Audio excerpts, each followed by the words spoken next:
때는 조선 후기, 강원도 깊은 산골짜기 화암동. 사계절 안개가 잦고 청아한 계곡, 물소리가 끊이지 않는 곳이었습니다. 이곳에 27회를 넘긴 과부, 홍서연이 살고 있었습니다. 젊은 나이에 남편을 여의고 홀로 지내는 그녀는 희고 맑은 살결과 단아한 자태를 지닌 고운 여인이었지요. 마을 무사내들이 그녀의 아름다움에 마음을 빼앗겼으나 서연은 굳게 마음의 문을 닫고 누구에게도 눈길을 주지 않았습니다. 과부면 어떻습니까? 제 마음은 아무에게나 흔들리지 않습니다. 하지만 그런 그녀를 남몰래 탐하는 이가 있었으니 바로 마을의 부유한 김참봉이었습니다. 그는 욕심 많고 성정이 고약한 자로 호시탐탐 서연을 노리고 있었지요. 서연아 씨, 혼자 지내기 외롭지 않소? 나 같은 든든한 사내에게 의지하는 것이 어떻겠소? 영감님, 농담이 지나치십니다. 차가운 거절에도 김참봉의 음흉한 눈빛은 거둘 줄 몰랐지만 마을에서의 체면 때문에 섣불리 행동하지는 못했습니다. 한편 서연의 집에는 강민준이라는 25살의 건장한 머슴이 있었습니다. 어려서 부모를 여의고 서연의 시댁에 몸을 의탁해 자란 그는 늘 묵묵히 제 할 일을 다하는 성실한 청년이었지요. 언제부턴가 민준의 가슴은 서연을 볼 때마다 이상하리만치 뛰기 시작했습니다. 하지만 그는 자신이 한낱 머슴이라는 신분을 되새기며 감히 마님께 연심을 품어서는 안 된다고 스스로를 다그쳤습니다. 그러던 어느 여름날 장독대 옆에서 서연이 발을 헛디뎌 넘어지려는 찰나였습니다. 민준이 번개처럼 달려와 그녀를 품에 안았습니다. 그의 단단한 팔 안으로 느껴지는 부드러운 몸, 은은한 난양, 가까이서 본 그녀의 얼굴에 민준은 숨을 멈췄습니다. 머슴 주제, 감히. 서연은 얼굴을 붉히며 황급히 몸을 떼어냈습니다. 민준은 깊이 고개를 숙였지요. 죄송합니다, 마님. 그날 이후 민준은 더욱 조심스럽게 서연의 곁을 맴돌며 그녀를 도왔습니다. 무거운 물동이를 들어주고 방문 틈을 막아주고 길목을 깨끗이 쓸면서요. 처음엔 부담스럽던 서연도 어느덧 그의 우직한 모습에 마음이 조금씩 움직이기 시작했습니다. 혼잣말로 민준이 저놈, 어쩐지 자꾸 눈에 밟히는구나. 하루는 서연이 뒤뜰 장독대에서 무거운 간장 항아리를 힘겹게 들어 올리려 하고 있었습니다. 멀리서 그 모습을 본 민준이 쏜살같이 달려와 항아리를 낚아채듯 받아들었습니다. 마님. 이런 무거운 것은 소인에게 맡기십시오. 내 어찌 내 할 일을 하는데 내가 자꾸 거들려 하느냐? 그야. 마님처럼 고운 손으로 이런 험한 일을 하시는 것이 안타까워서 그럽니다. 쓸데없는 짓 하지 말거라. 하지만 그 말과 달리 그녀의 귓불은 희미하게 붉어져 있었습니다. 민준의 존재는 조금씩 그녀의 마음을 흔들고 있었지요. 그 후로 민준은 더욱 노골적으로 서연의 주위를 맴돌았습니다. 우물가에서 두레박을 먼저 내리고 부엌 앞대감을 방 앞까지 날라주었지요. 마님 방이 추울까봐 미리 준비했습니다. 서연은 처음에 귀찮음 대신 점차 민준의 존재를 의식하며 묘한 감정에 휩싸였습니다. 그의 건장한 몸, 성실한 모습, 그리고 순수한 눈빛이 그녀의 마음을 녹이고 있었습니다. 그러던 어느 가을날 서연은 친정 부모님의 기일을 맞아 인근 사찰에 다녀오려 했습니다. 하지만 산중턱에서 갑작스러운 폭우를 만났습니다. 이런, 절까지 갈 수가 없겠구나. 비에 흠뻑 젖어 몸이 차갑게 식어가던 그때 누군가 허겁지겁 달려왔습니다. 마님. 마님. 이러고 계시면 큰 병환 나십니다. 근처에 작은 주막이 있으니 우선 그곳으로 피하셔야 합니다. 서연은 어쩔 수 없이 민준을 따라 근처의 허름한 주막으로 몸을 피했습니다. 주막 안은 타오르는 화롯불 덕분에 아늑하고 따뜻했지요. 아이고, 흠뻑 젖으셨네. 몸이 많이 차가워지셨을 텐데 우선 이 술로 몸을 좀 녹이셔요. 마른 옷도 여기 있습니다. 나는 원래 술을 잘 마시지 않지만 오늘 같은 날엔 괜찮겠지? 고맙습니다. 서연은 조심스럽게 잔을 들어 천천히 술을 마셨습니다.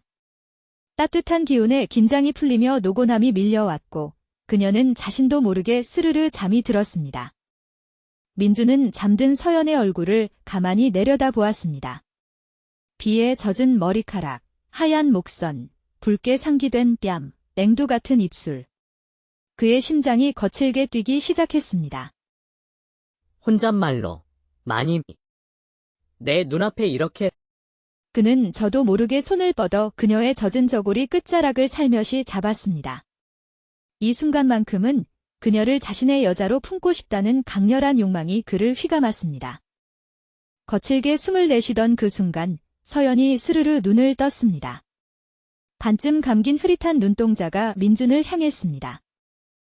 한동안 멍하니 민준을 바라보던 그녀는 이내 정신을 차리고 화들짝 놀라 상체를 일으켰습니다. 민준이. 내 이놈. 지금 무얼. 서연의 눈빛은 당혹감과 부끄러움, 그리고 알 수 없는 열기로 흔들리고 있었습니다.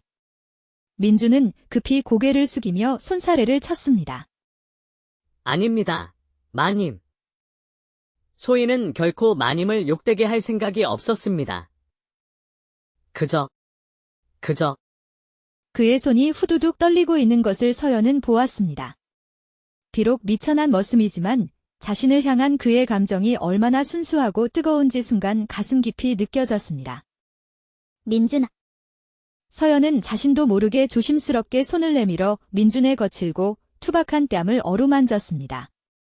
민준은 그녀의 부드러운 손길에 숨이 턱 막히는 듯 했습니다. 마님. 이러시면 안 됩니다. 하지만 서연은 이미 민준을 향해 기울고 있었습니다. 살며시 다가오는 그녀의 향기가 민준의 코끝을 간지렸습니다.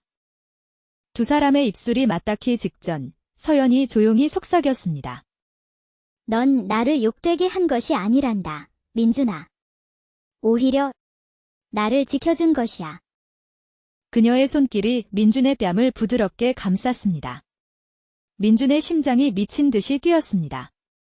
태어나 처음 느껴보는 여인의 부드러움에 그는 정신을 차릴 수 없었지요. 마님. 소희는 그럴 자격이 없는 놈입니다. 그런 자격이 어디 있단 말이냐? 민준은 더 이상 마님을 향한 마음을 키워서는 안 된다고 생각했습니다. 그는 서연을 조심스럽게 밀어내며 말했습니다. 마님, 여기까지 하시는 것이 좋겠습니다. 저는 마님께 어울리는 자가 아닙니다. 그의 단호한 태도에 서연은 내심 서운함을 느꼈지만 더 이상 다가가지 못했습니다. 다음 날, 민준은 깊은 고민 끝에 서연의 곁을 떠나기로 결심했습니다. 그는 아무 말 없이 짐을 싸서 새벽녘에 집을 나섰습니다. 처음 며칠간 서연은 그가 잠시 자리를 비웠으리라 생각했지만 한 달, 두 달이 지나도 돌아오지 않자 점점 이상함을 느꼈습니다. 혼잣말로, 아니, 저놈이 대체 어디로 간 것이야? 갑자기 사라지다니. 혹시 그날 밤 일 때문에? 날이 갈수록 궁금증은 커져만 갔고 그녀는 아래 것들에게 슬쩍 물어보기도 했습니다. 그 민준이라는 아이는 어디로 갔다더냐? 글쎄요, 마님. 갑자기 보이지 않던데요. 혹시 마님께서 꾸짖으셨습니까? 아니, 내가 왜? 그러던 어느 날 서연은 창밖의 텅 빈 마당을 바라보며 깊은 허전함을 느꼈습니다. 혼잣말로, 그래, 안 되겠다. 내가 직접 찾아 나서야겠다. 그녀는 남몰래 장옷을 걸치고 조심스럽게 마을로 나섰습니다. 수소문 끝에 민준이 김참봉 댁에서 일하고 있다는 소식을 들었지요. 혼잣말로, 그래, 이놈. 딱 걸렸어. 그녀는 곧장 김참봉의 기와집 대문을 두드렸습니다. 김참봉이 거만하게 나왔습니다. 아니, 이게 누구요? 서연 아씨가 어인 일로 이 누추한 곳까지 행차하셨소. 혹시 민준이라는 머슴이 여기에 있습니까? 허허, 그 머슴놈이 서연 아씨와 무슨 인연이라도 있기에 여기까지 직접 찾아오셨소. 그냥 제 집에 오래 있던 머슴이었는데 갑자기 사라져서 혹시 사고라도 친 게 아닌가 염려되어 와 본 것입니다. 머슴 하나 잃어버린 일로 참봉대까지 찾아올 일이란 말이요. 하긴 그놈이 꽤 쓸만하긴 하더이다. 민준아, 서연 아씨께서 너를 찾으러 직접 여기까지 오셨다. 어서 나와 뵙거라. 구석에서 장작을 패던 민주는 도끼를 든 채 얼어붙었습니다. 마님이 여길 왜? 그는 어쩔 수 없이 서연 앞으로 나섰습니다. 서연은 두 손을 허리에 올리고 민준을 노려보았습니다. 얘야, 강민준. 너 도망치려거든 티라도 안 나게 멀리 도망치든가. 남의 집에서 버젓이 머슴 노릇하며 잘 먹고 잘 사는 게냐? 마님. 그게 아니오라. 그 모습을 지켜보던 김참봉은 두 사람 사이에 무언가 있음을 눈치채고 음흉한 미소를 지었습니다. 서연 아씨가 이렇듯 정성껏 찾아왔으니 민준이를 돌려주는 것이 도리겠지. 허나 그냥 보내주기는 좀 곤란하지 않겠소. 어찌하면 돌려받을 수 있겠습니까? 서연 아씨. 나도 나이가 들다 보니 외로운 밤이 많구려. 아씨께서 하룻밤만 나를 찾아와 말벗이라도 되어준다면 민준이를 기꺼이 돌려주겠소. 뭐라고요? 참봉 영감. 어찌 그런 망측한 말씀을 하십니까? 천벌 받을 소리입니다. 허허, 걱정 마시오. 내 방에 따뜻한 차도 준비해 놓았고 그저 오붓하게 대화만 나누면 된다오. 나는 그저 외로운 늙은이일 뿐인. 서연은 황당함과 분노에 휩싸였지만 민준을 데려가야 한다는 생각에 어쩔 수 없이 고개를 끄덕였습니다. 좋습니다. 하지만 영감님, 약조하신 대로 정말 대화만 나누는 것입니다. 허허, 그날 밤 서연은 무거운 마음으로 김참봉의 사랑채를 찾았습니다. 김참봉은 이미 차를 준비해 놓고 기다리고 있었지요. 서연이 차를 마시기 전 그는 슬쩍 소매에서 작은 약초 봉지를 꺼내 찻잔에 몰래 넣었습니다. 자, 서연 아씨. 이 차 맛이 아주 기가 막히오. 피곤한 몸을 확 풀어줄 것이오. 서연이 막 찻잔을 입으로 가져가려는 순간 쾅! 문이 벌컥 열리며 민준이 방 안으로 뛰어 들어왔습니다. 대감. 지금 마님께 무슨 짓을 하시려는 겁니까? 네 이놈. 네가 왜 여기에 있느냐? 이런 비겁한 짓을 하다니. 참봉 나으리, 창피하지도 않으십니까? 아니, 난 그저 차 한 잔 나누려 했을 뿐이다. 내 놈이 왜 이리 호들갑이냐? 마님, 여긴 더 이상 계시면 안 됩니다. 민준은 약기운에 정신을 차리지 못하는 서연을 번쩍 안아 들었습니다. 민준아, 넌 왜 얼굴이 두 개냐? 아니, 세 개인가? 내 이놈들을 가만두지 않을 것이다.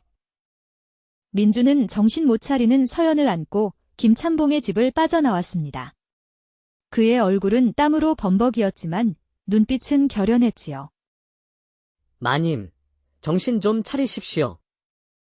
이제 안전한 곳으로 모시겠습니다. 민준아, 너는 바보니? 바보든 멍청이든 마님만 무사하시면 됩니다. 민준은 서연을 등에 업고 어두운 밤길을 달렸습니다. 이윽고 서연의 초가집에 도착해 그녀를 조심스럽게 방 안에 눕혔습니다. 자, 마님. 이제 안심하십시오. 다음 날 아침 서연의 집 앞이 시끌벅적해졌습니다. 김참봉이 자신의 집 하인들을 모조리 이끌고 와 마당에 진을 치고 있었던 것입니다. 강민준. 이놈, 썩 나오너라. 서연이 말릴 틈도 없이 김참봉의 하인들이 집 안으로 들이닥쳐 민준을 끌어냈습니다. 아니, 왜들 이러시오? 내가 뭘 잘못했단 말이오. 뭘 잘못했냐고. 감히 내 집에서 과부를 납치해 간 것이 죄가 아니란 말이냐. 대감께서 마님을 욕보이려 하셨지 않습니까? 제가 두 눈으로 똑똑히 보았습니다. 대감께서 마님의 찻잔에 시끄럽다. 어서 저놈을 끌고 가라. 김참봉은 민준을 자신의 집으로 끌고 가 창고에 가두고 곤장을 내리치기 시작했습니다. 네 이놈. 그 과분형과 무슨 관계인지 솔직히 말하지 않으면 이 곤장을 맛보게 될 것이다. 마님과 관계라니요. 저는 그저 한낱 머슴일 뿐입니다. 이놈이 아직도 거짓말을. 대체 그 과부와 무슨 사이기에 목숨까지 걸고 밤중에 도망을 간단 말이냐. 김참봉은 인정사정 없이 곤장을 내리쳤습니다. 민준은 비명을 질렀지만 끝까지 입을 열지 않았습니다. 죽는 한이 있더라도 마님을 지켜야 한다고 굳게 마음먹었지요. 며칠이 지나도 민준이 입을 열지 않자 김참봉은 약이 단단히 올랐습니다. 이 소식을 들은 서연은 더 이상 가만히 있을 수 없었습니다. 혼잣말로 감히 내 머슴을 함부로 때려? 저 영감탱이를 가만두지 않겠다. 그녀는 단단히 마음을 먹고 곧장 김참봉의 집으로 향했습니다. 안으로 들어서자 마당 한복판에서 곤장을 맡고 있는 민준의 모습이 보였습니다. 마님, 여길 어찌 오셨습니까? 이거 참 이상하구먼. 머슴 놈을 구하러 과부가 제 발로 찾아오다니. 역시 둘이 뭔가 있는 게 확실하구나. 무슨 소리여? 나는 그저 내 집머슴을 데리러 온 것뿐이요. 그런데 왜 이리 애가 타서 직접 찾아왔을까? 이거 정말 이상한데. 좋다. 저 과부년도 함께 가두어라. 뭐라고요?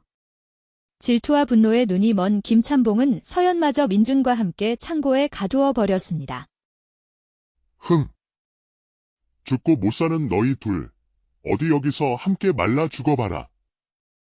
김참봉. 영감이라고 무사할 줄 아시오. 날이 갈수록 김참봉의 횡포는 심해졌고 민준이 맞는 곤장의 횟수도 늘어만 갔습니다. 그의 몸은 만신창이가 되어갔고 서연의 마음도 함께 찢어졌습니다. 어느 날 밤 캄캄한 창고 안에서 민준이 결심한 듯 말했습니다. 마님, 이렇게 있다가는 우린 곤장이 아니라 굶어 죽거나 얼어 죽겠습니다. 여기서 나가야 합니다. 무슨 뾰족한 수라도 있단 말이냐? 마님, 잘 들으십시오. 그날 밤 민준은 몰래 창고 문을 따고 서연을 들쳐 업었습니다. 조심스럽게 뒷마당을 지나 대문을 넘으려 할 때였습니다. 하필이면 그때 닭 한 마리가 푸드덕거리며 큰 소리로 울기 시작했습니다. 꽃기호.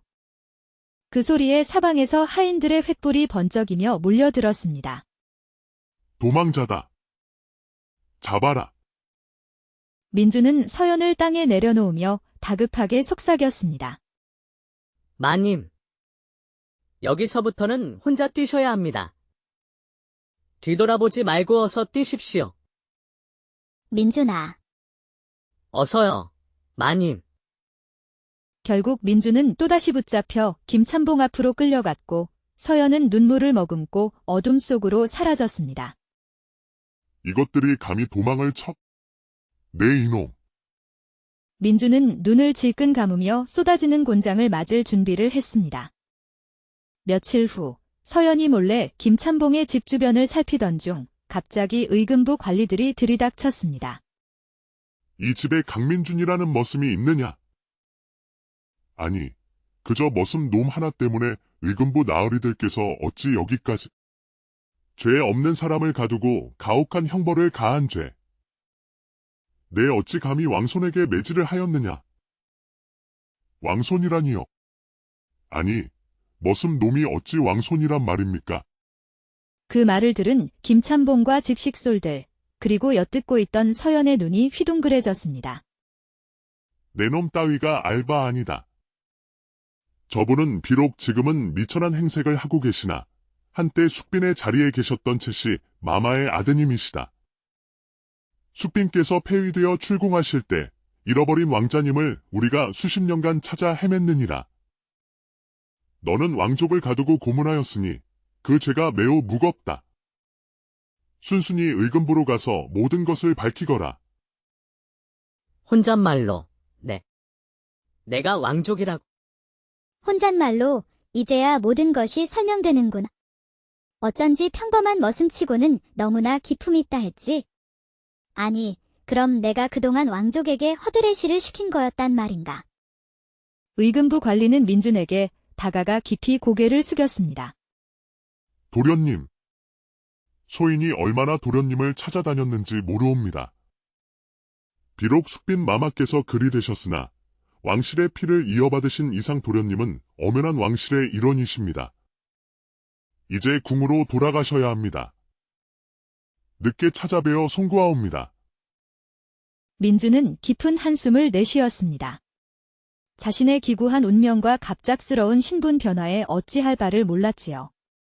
모든 소동이 끝나고 김참봉이 의금부로 압송된 후 민준과 서연은 다시 서연의 초가집 마루에 마주 앉았습니다. 마님, 이제 소인은 더 이상 머슴 노릇을 할 수 없게 되었구먼요. 그래도 이 집에 계속 머물러도 괜찮겠습니까? 머슴이 아니라면 대체 무슨 자격으로 내 집에 남겠다는 것이냐? 글쎄요. 마님께서 원하시면 심부름꾼이든 문직이든 머슴보다는 조금 나은 역할로 남아볼까 합니다. 아이고, 그럴 거면 뭐 하러 신분을 밝혔나 몰라. 그냥 머슴으로 남지. 그게 또 그리 안 된다고 하더이다. 마님. 왕족이 머슴 노릇을 하면 나라 법도에 어긋난다고 하더군요. 에휴. 내가 있어야 내 집이 조용하니 어디 한번 그냥 남아있어 보거라. 알겠습니다. 마님. 분부대로 하겠습니다. 그날 밤 집안에는 작은 촛불 하나만이 희미하게 깜빡이고 있었습니다. 마당에는 둥근 달이 휘영청 떠 있었고 방 안에는 서연과 민준, 단둘만이 남아 있었지요. 민준은 멋쩍게 머리를 극적이며 서연의 눈치를 살폈습니다. 서연이 나지막이 말했습니다. 촛불을 끄고 이리로 오너라. 민준은 이내 그녀의 뜻을 알아차리고 가슴이 벅차올랐습니다. 그는 조심스럽게 촛불을 끄고 어둠 속에서 그녀에게 다가갔습니다. 꿈만 같았지요. 마을의 어느 누구도 감히 넘보지 못했던 아름다운 과부, 서연마님이 바로 자신의 눈앞에 자신의 여인으로 다가와 있었습니다. 신분의 벽도, 머슴과 주인의 관계도 이제 그들에겐 아무런 의미가 없었습니다. 그렇게 민준과 서연은 오랜 기다림과 엇갈림 끝에 진정한 사랑을 확인하고 함께 행복한 나날을 보내게 되었습니다. 비록 민준은 더 이상 머슴이 아니었지만 그는 여전히 서연의 곁에서 그녀를 아끼고 지키며 살아가기로 했습니다. 서연 역시 민준을 평생을 함께할 동반자로 받아들였지요. 어느 날 민준이 장난스럽게 말했습니다. 마님, 이제 저를 부르실 때 그냥 민준아 하지 마시고 도련님이라고 불러주시면 안 되겠습니까? 에이, 내가 널 도련님이라 부르면 난 뭐가 되니? 그냥 민준아 해야 우리답지? 그렇다면 앞으로도 쭉 마님 곁을 지키겠나이다. 두 사람은 그렇게 오랜 세월 동안 서로를 아끼고 의지하며 신분을 뛰어넘은 깊고 아름다운 사랑을 나누며 살아갔습니다. 마치 한겨울 모진 추위를 이겨내고 마침내 활짝 피어난 달빛 아래 연꽃처럼 그들의 사랑은 고요하고도 눈부시게 빛나고 있었습니다. 때는 조선 후기, 강원도 깊은 산골짜기 화암동. 사계절 안개가 잦고 청아한 계곡, 물소리가 끊이지 않는 곳이었습니다. 이곳에 27회를 넘긴 과부, 홍서연이 살고 있었습니다. 젊은 나이에 남편을 여의고 홀로 지내는 그녀는 희고 맑은 살결과 단아한 자태를 지닌 고운 여인이었지요. 마을 무사내들이 그녀의 아름다움에 마음을 빼앗겼으나 서연은 굳게 마음의 문을 닫고 누구에게도 눈길을 주지 않았습니다. 과부면 어떻습니까? 제 마음은 아무에게나 흔들리지 않습니다. 하지만 그런 그녀를 남몰래 탐하는 이가 있었으니 바로 마을의 부유한 김참봉이었습니다. 그는 욕심 많고 성정이 고약한 자로 호시탐탐 서연을 노리고 있었지요. 서연아 씨, 혼자 지내기 외롭지 않소? 나 같은 든든한 사내에게 의지하는 것이 어떻겠소? 영감님, 농담이 지나치십니다. 차가운 거절에도 김참봉의 음흉한 눈빛은 거둘 줄 몰랐지만 마을에서의 체면 때문에 섣불리 행동하지는 못했습니다. 한편 서연의 집에는 강민준이라는 25살의 건장한 머슴이 있었습니다. 어려서 부모를 여의고 서연의 시댁에 몸을 의탁해 자란 그는 늘 묵묵히 제 할 일을 다하는 성실한 청년이었지요. 언제부턴가 민준의 가슴은 서연을 볼 때마다 이상하리만치 뛰기 시작했습니다. 하지만 그는 자신이 한낱 머슴이라는 신분을 되새기며 감히 마님께 연심을 품어서는 안 된다고 스스로를 다그쳤습니다. 그러던 어느 여름날 장독대 옆에서 서연이 발을 헛디뎌 넘어지려는 찰나였습니다. 민준이 번개처럼 달려와 그녀를 품에 안았습니다. 그의 단단한 팔 안으로 느껴지는 부드러운 몸, 은은한 난양, 가까이서 본 그녀의 얼굴에 민준은 숨을 멈췄습니다. 머슴 주제, 감히. 서연은 얼굴을 붉히며 황급히 몸을 떼어냈습니다. 민준은 깊이 고개를 숙였지요. 죄송합니다. 마님. 그날 이후 민준은 더욱 조심스럽게 서연의 곁을 맴돌며 그녀를 도왔습니다. 무거운 물동이를 들어주고 방문 틈을 막아주고 길목을 깨끗이 쓸면서요. 처음엔 부담스럽던 서연도 어느덧 그의 우직한 모습에 마음이 조금씩 움직이기 시작했습니다.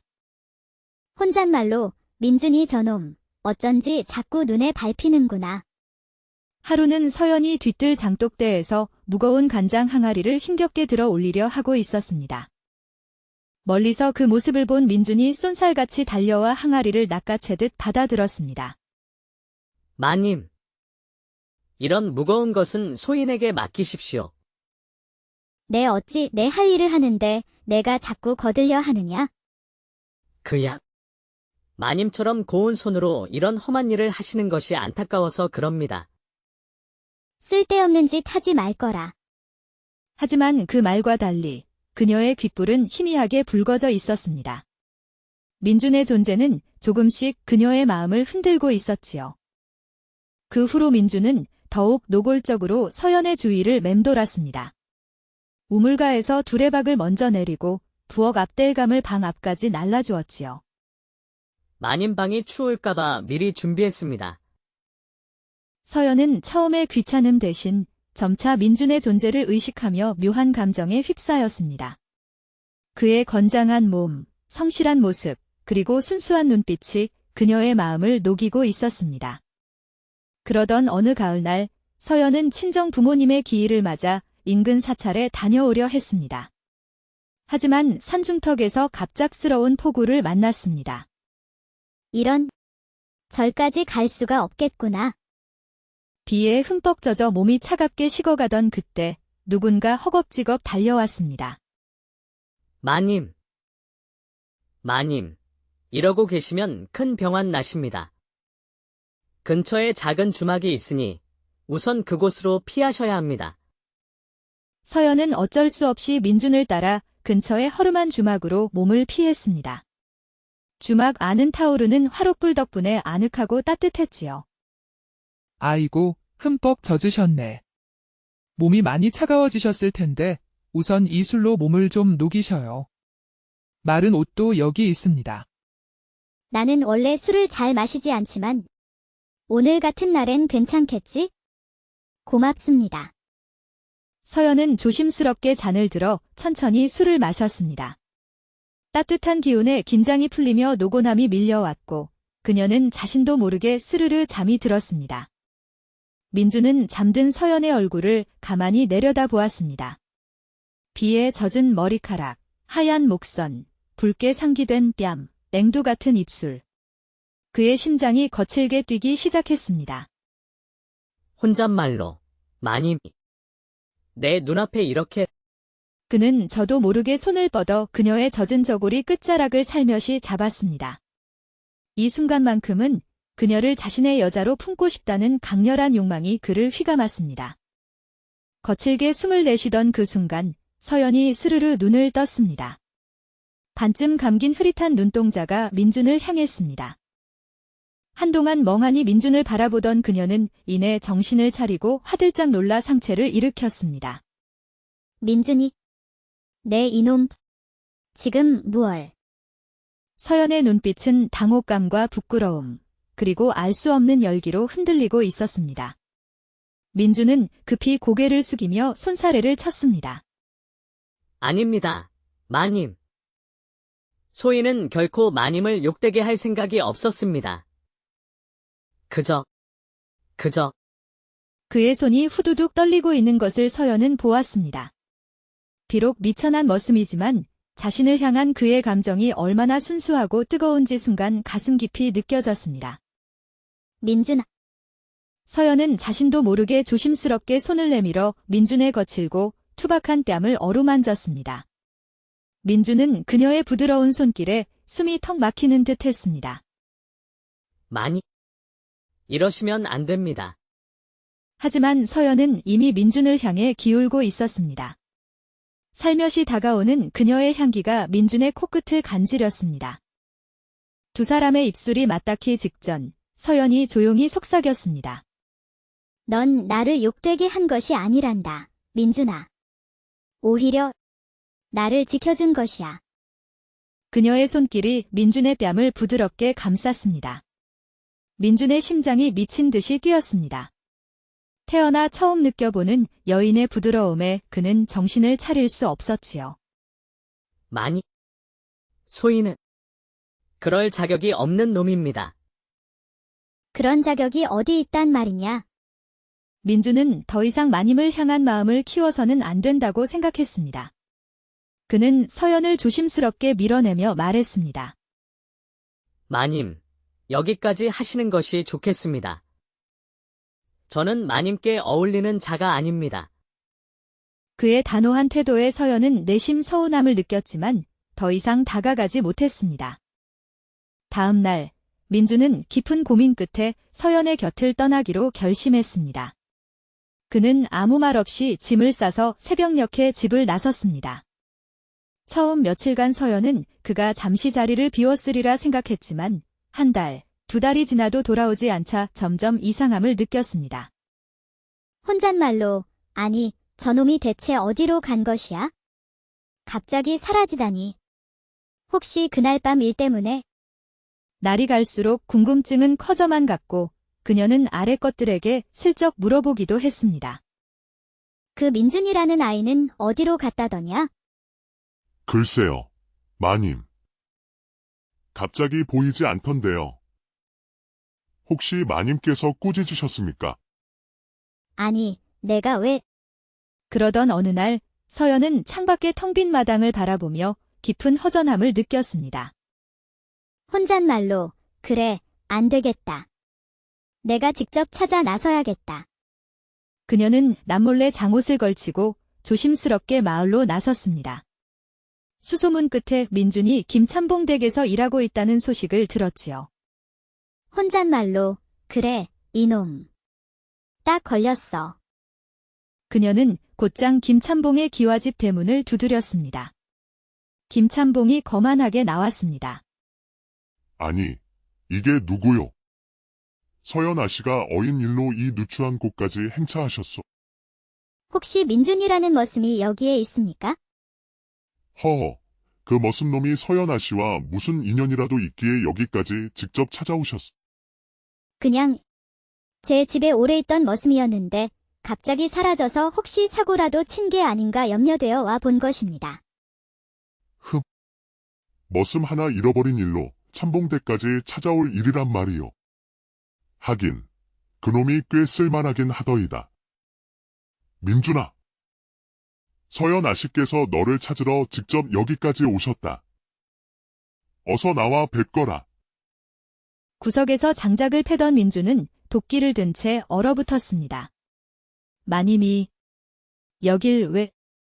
그는 어쩔 수 없이 서연 앞으로 나섰습니다. 서연은 두 손을 허리에 올리고 민준을 노려보았습니다. 얘야, 강민준. 너 도망치려거든 티라도 안 나게 멀리 도망치든가. 남의 집에서 버젓이 머슴 노릇하며 잘 먹고 잘 사는 게냐? 마님. 그게 아니오라. 그 모습을 지켜보던 김참봉은 두 사람 사이에 무언가 있음을 눈치채고 음흉한 미소를 지었습니다. 흠어. 서연 아씨가 이렇듯 정성껏 찾아왔으니 민준이를 돌려주는 것이 도리겠지. 허나 그냥 보내주기는 좀 곤란하지 않겠소. 어찌하면 돌려받을 수 있겠습니까? 서연 아씨. 나도 나이가 들다 보니 외로운 밤이 많구려. 아씨께서 하룻밤만 나를 찾아와 말벗이라도 되어준다면 민준이를 기꺼이 돌려주겠소. 뭐라고요? 참봉 영감. 어찌 그런 망측한 말씀을 하십니까? 천벌 받을 소리입니다. 허허. 걱정 마시오. 내 방에 따뜻한 차도 준비해 놓았고 그저 오붓하게 대화만 나누면 된다오. 나는 그저 외로운 늙은이일 뿐인. 서연은 황당함과 분노에 휩싸였지만 민준을 데려가야 한다는 생각에 어쩔 수 없이 고개를 끄덕였습니다. 좋습니다. 하지만 영감님, 약조하신 대로 정말 대화만 나누는 것입니다. 허허. 그날 밤 서연은 무거운 마음으로 김참봉의 사랑채를 찾았습니다. 김참봉은 이미 차를 준비해 놓고 기다리고 있었지요. 서연이 차를 마시기 전 그는 슬쩍 소매에서 작은 약초 봉지를 꺼내 찻잔에 몰래 넣었습니다. 자, 서연 아씨. 이 차 맛이 아주 기가 막히오. 피곤한 몸을 확 풀어줄 것이오. 서연이 막 찻잔을 입으로 가져가려는 순간 쾅! 문이 벌컥 열리며 민준이 방 안으로 뛰어들어왔습니다. 대감. 지금 마님께 무슨 짓을 하시려는 겁니까? 네 이놈. 네가 왜 여기에 있느냐? 이런 비겁한 짓을 하다니. 참봉 나으리, 창피하지도 않으십니까? 아니, 난 그저 차 한 잔 나누려 했을 뿐이다. 내 놈이 왜 이리 호들갑이냐? 마님, 여긴 더 이상 계시면 안 됩니다.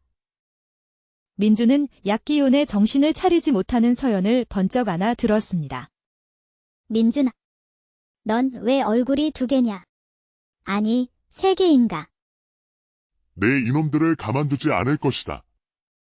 민준은 정신 못 차리는 서연을 안고 김참봉의 집을 빠져나왔습니다.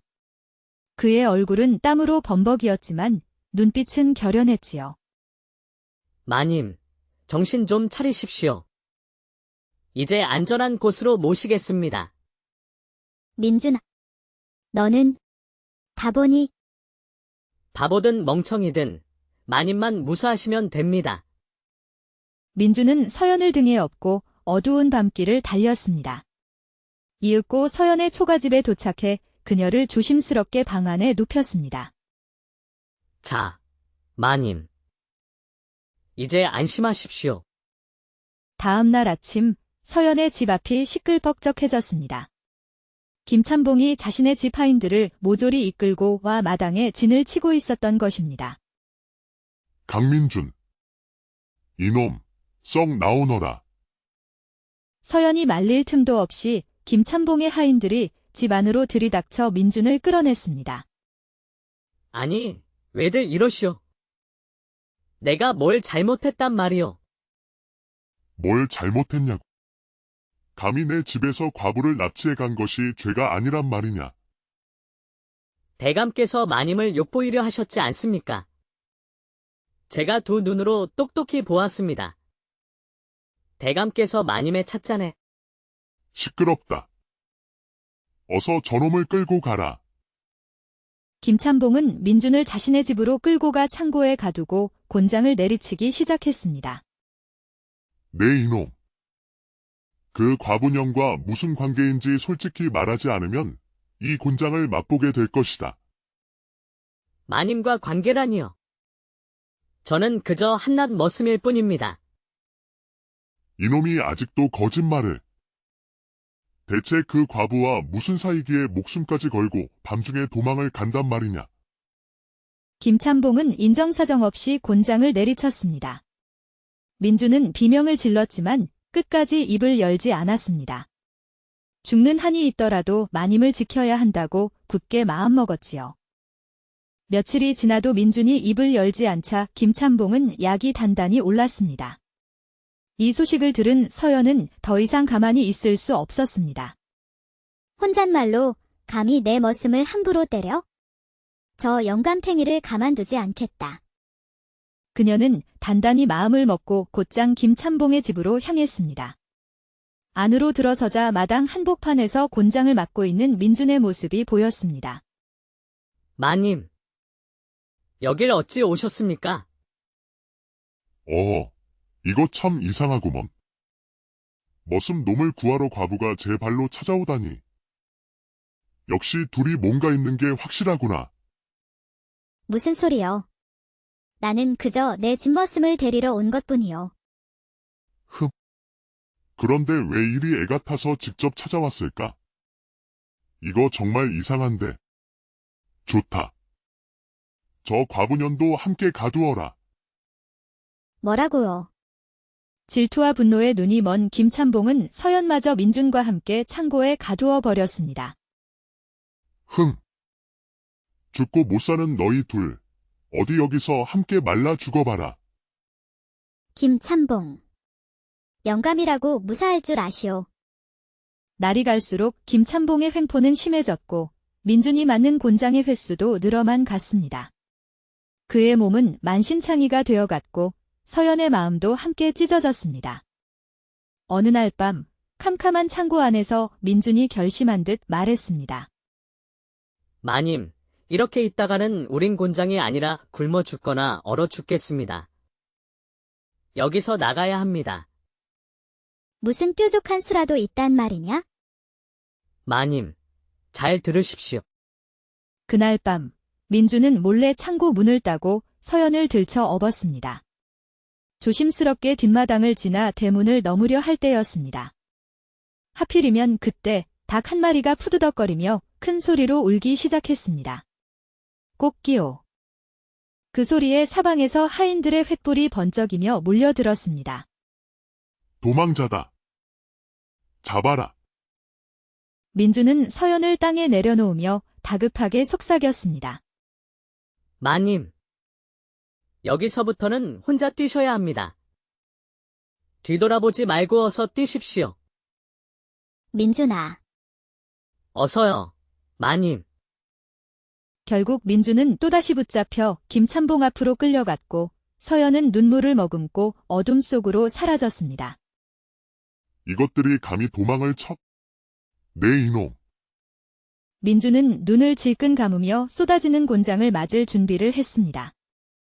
며칠 후 서연이 몰래 김참봉의 집 주변을 살피던 중 갑자기 의금부 관리들이 들이닥쳤습니다. 이 집에 강민준이라는 머슴이 있느냐? 아니, 그저 머슴 놈 하나 때문에 의금부 나으리들께서 어찌 여기까지 죄 없는 사람을 가두고 가혹한 형벌을 가한 죄. 내 어찌 감히 왕손에게 매질을 하였느냐? 왕손이라니요? 아니, 머슴 놈이 어찌 왕손이란 말입니까? 그 말을 들은 김참봉과 집식솔들, 그리고 엿듣고 있던 서연의 눈이 휘둥그레졌습니다. 내 놈 따위가 알바 아니다. 저분은 비록 지금은 미천한 행색을 하고 계시나 한때 숙빈의 자리에 계셨던 채씨 마마의 아드님이시다. 숙빈께서 폐위되어 출궁하실 때 잃어버린 왕자님을 우리가 수십 년간 찾아 헤맸느니라. 너는 왕족을 가두고 고문하였으니 그 죄가 매우 무겁다. 순순히 의금부로 가서 모든 것을 밝히거라. 혼잣말로, 네. 내가 왕족이라고. 혼잣말로 이제야 모든 것이 설명되는구나. 어쩐지 평범한 머슴치고는 너무나 기품이 있다 했지. 아니, 그럼 내가 그동안 왕족에게 허드레시를 시킨 거였단 말인가.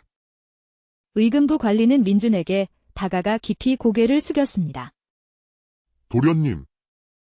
소인이 얼마나 도련님을 찾아다녔는지 모르옵니다. 비록 숙빈 마마께서 그리 되셨으나 왕실의 피를 이어받으신 이상 도련님은 엄연한 왕실의 일원이십니다. 이제 궁으로 돌아가셔야 합니다. 늦게 찾아뵈어 송구하옵니다. 민주는 깊은 한숨을 내쉬었습니다. 자신의 기구한 운명과 갑작스러운 신분 변화에 어찌할 바를 몰랐지요. 모든 소동이 끝나고 김참봉이 의금부로 압송된 후 민준과 서연은 다시 서연의 초가집 마루에 마주 앉았습니다. 마님, 이제 소희는 더 이상 머슴 노릇을 할 수 없게 되었구먼요. 그래도 이 집에 계속 머물러도 괜찮겠습니까? 머슴이 아니라면 대체 무슨 자격으로 내 집에 남겠다는 것이냐? 글쎄요. 마님께서 원하시면 심부름꾼이든 문직이든 머슴보다는 조금 나은 역할로 남아볼까 합니다. 아이고, 그럴 거면 뭐 하러 신분을 밝혔나 몰라. 그냥 머슴으로 남지. 그게 또 그리 안 된다고 하더이다. 마님. 왕족이 머슴 노릇을 하면 나라 법도에 어긋난다고 하더군요. 에휴. 내가 있어야 내 집이 조용하니 어디 한번 그냥 남아있어 보거라. 알겠습니다. 마님. 분부대로 하겠습니다. 그날 밤 집안에는 작은 촛불 하나만이 희미하게 깜빡이고 있었습니다. 마당에는 둥근 달이 휘영청 떠 있었고 방 안에는 서연과 민준, 단둘만이 남아 있었지요. 민준은 멋쩍게 머리를 극적이며 서연의 눈치를 살폈습니다. 서연이 나지막이 말했습니다. 촛불을 끄고 이리로 오너라. 민준은 이내 그녀의 뜻을 알아차리고 가슴이 벅차올랐습니다. 그는 조심스럽게 촛불을 끄고 어둠 속에서 그녀에게 다가갔습니다. 꿈만 같았지요. 마을의 어느 누구도 감히 넘보지 못했던 아름다운 과부, 서연마님이 바로 자신의 눈앞에 자신의 여인으로 다가와 있었습니다. 신분의 벽도, 머슴과 주인의 관계도 이제 그들에겐 아무런 의미가 없었습니다. 그렇게 민준과 서연은 오랜 기다림과 엇갈림 끝에 진정한 사랑을 확인하고 함께 행복한 나날을 보내게 되었습니다. 비록 민준은 더 이상 머슴이 아니었지만 그는 여전히 서연의 곁에서 그녀를 아끼고 지키며 살아가기로 했습니다. 서연 역시 민준을 평생을 함께할 동반자로 받아들였지요. 어느 날 민준이 장난스럽게 말했습니다. 마님, 이제 저를 부르실 때 그냥 민준아 하지 마시고 도련님이라고 불러주시면 안 되겠습니까? 에이, 내가 널 도련님이라 부르면 난 뭐가 되니? 그냥 민준아 해야 우리답지? 그렇다면 앞으로도 쭉 마님 곁을 지키겠나이다. 두 사람은 그렇게 오랜 세월 동안 서로를 아끼고 의지하며 신분을 뛰어넘은 깊고 아름다운 사랑을 나누며 살아갔습니다. 마치 한겨울 모진 추위를 이겨내고 마침내 활짝 피어난 달빛 아래 연꽃처럼 그들의 사랑은 고요하고도 눈부시게 빛나고 있었습니다. 때는 조선 후기, 강원도 깊은 산골짜기 화암동. 사계절 안개가 잦고 청아한 계곡, 물소리가 끊이지 않는 곳이었습니다. 이곳에 27회를 넘긴 과부, 홍서연이 살고 있었습니다. 젊은 나이에 남편을 여의고 홀로 지내는 그녀는 희고 맑은 살결과 단아한 자태를 지닌 고운 여인이었지요. 마을 무사내들이 그녀의 아름다움에 마음을 빼앗겼으나 서연은 굳게 마음의 문을 닫고 누구에게도 눈길을 주지 않았습니다. 과부면 어떻습니까? 제 마음은 아무에게나 흔들리지 않습니다. 하지만 그런 그녀를 남몰래 탐하는 이가 있었으니 바로 마을의 부유한 김참봉이었습니다. 그는 욕심 많고 성정이 고약한 자로 호시탐탐 서연을 노리고 있었지요. 서연아 씨, 혼자 지내기 외롭지 않소? 나 같은 든든한 사내에게 의지하는 것이 어떻겠소? 영감님, 농담이 지나치십니다. 차가운 거절에도 김참봉의 음흉한 눈빛은 거둘 줄 몰랐지만 마을에서의 체면 때문에 섣불리 행동하지는 못했습니다. 한편 서연의 집에는 강민준이라는 25살의 건장한 머슴이 있었습니다. 어려서 부모를 여의고 서연의 시댁에 몸을 의탁해 자란 그는 늘 묵묵히 제 할 일을 다하는 성실한 청년이었지요. 언제부턴가 민준의 가슴은 서연을 볼 때마다 이상하리만치 뛰기 시작했습니다. 하지만 그는 자신이 한낱 머슴이라는 신분을 되새기며 감히 마님께 연심을 품어서는 안 된다고 스스로를 다그쳤습니다. 그러던 어느 여름날 장독대 옆에서 서연이 발을 헛디뎌 넘어지려는 찰나였습니다. 민준이 번개처럼 달려와 그녀를 품에 안았습니다. 그의 단단한 팔 안으로 느껴지는 부드러운 몸, 은은한 난양, 가까이서 본 그녀의 얼굴에 민준은 숨을 멈췄습니다. 머슴 주제. 감히. 서연은 얼굴을 붉히며 황급히 몸을 떼어냈습니다. 민준은 깊이 고개를 숙였지요. 죄송합니다. 마님. 그날 이후 민준은 더욱 조심스럽게 서연의 곁을 맴돌며 그녀를 도왔습니다. 무거운 물동이를 들어주고 방문 틈을 막아주고 길목을 깨끗이 쓸면서요. 처음엔 부담스럽던 서연도 어느덧 그의 우직한 모습에 마음이 조금씩 움직이기 시작했습니다. 혼잣말로 민준이 저놈 어쩐지 자꾸 눈에 밟히는구나. 하루는 서연이 뒤뜰 장독대에서 무거운 간장 항아리를 힘겹게 들어 올리려 하고 있었습니다. 멀리서 그 모습을 본 민준이 쏜살같이 달려와 항아리를 낚아채듯 받아들었습니다. 마님. 이런 무거운 것은 소인에게 맡기십시오. 내 어찌 내 할 일을 하는데 내가 자꾸 거들려 하느냐? 그야. 마님처럼 고운 손으로 이런 험한 일을 하시는 것이 안타까워서 그럽니다. 쓸데없는 짓 하지 말거라. 하지만 그 말과 달리 그녀의 귓불은 희미하게 붉어져 있었습니다. 민준의 존재는 조금씩 그녀의 마음을 흔들고 있었지요. 그 후로 민준은 더욱 노골적으로 서연의 주위를 맴돌았습니다. 우물가에서 두레박을 먼저 내리고 부엌 앞대감을 방 앞까지 날라주었지요. 마님 방이 추울까봐 미리 준비했습니다. 서연은 처음에 귀찮음 대신 점차 민준의 존재를 의식하며 묘한 감정에 휩싸였습니다.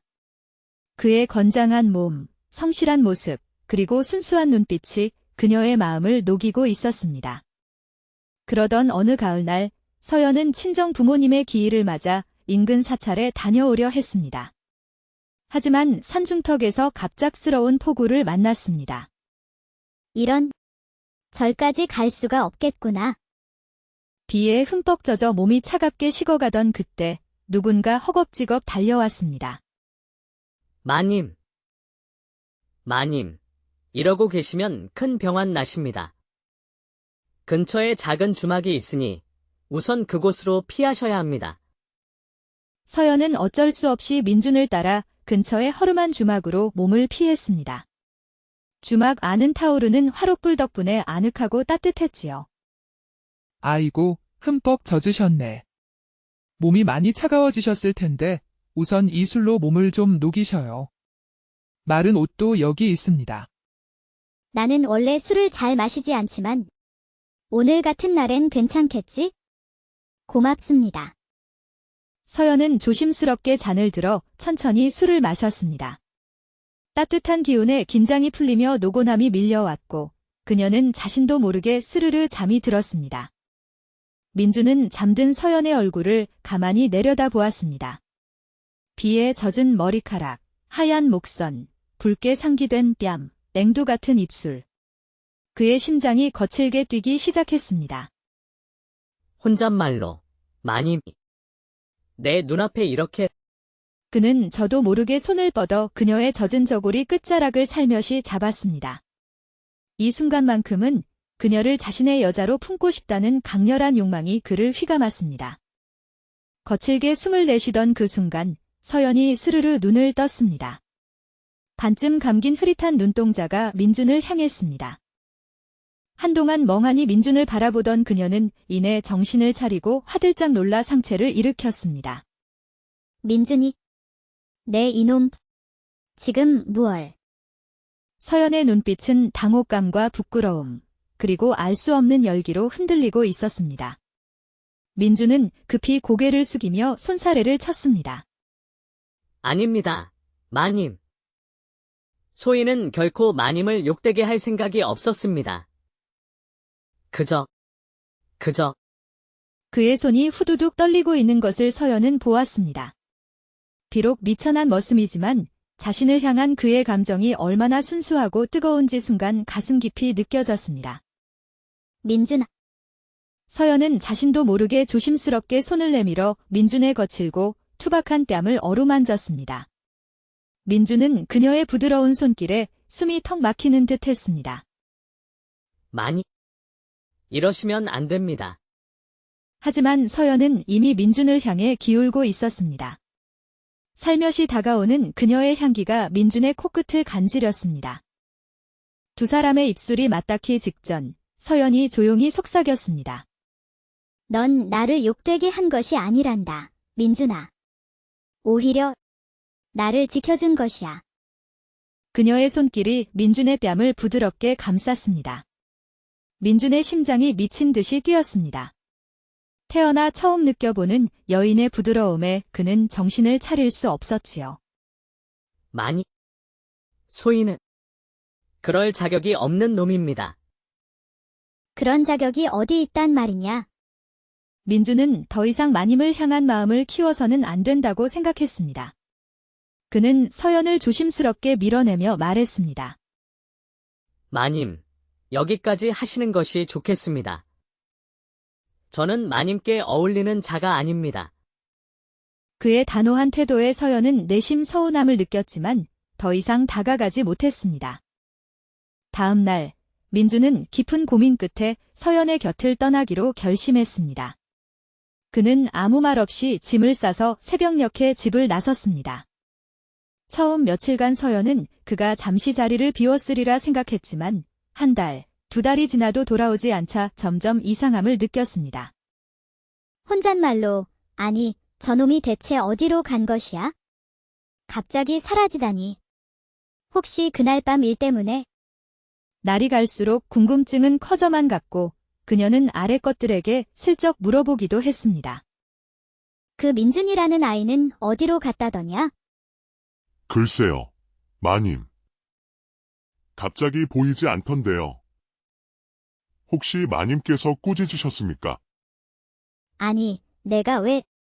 그러던 어느 날 서연은 창밖의 텅 빈 마당을 바라보며 깊은 허전함을 느꼈습니다. 혼잣말로, 그래, 안 되겠다.